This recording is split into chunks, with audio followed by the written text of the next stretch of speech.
السلام علیکم دوستوں، welcome back to our channel find Urdu. Import کا مطلب ہے مال یا سامان کا دوسری کنٹری سے لانا۔ امپورٹ کا مطلب ہوتا ہے کسی دوسری کنٹری سے گڈز یا سامان خرید کر اپنے ملک میں لانا۔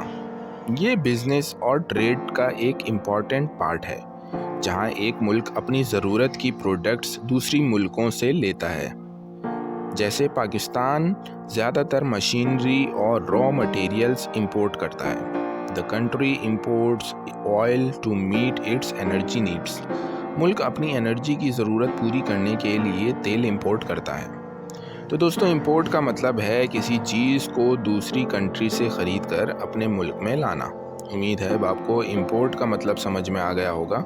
ملتے ہیں نیکسٹ ویڈیو میں، شکریہ۔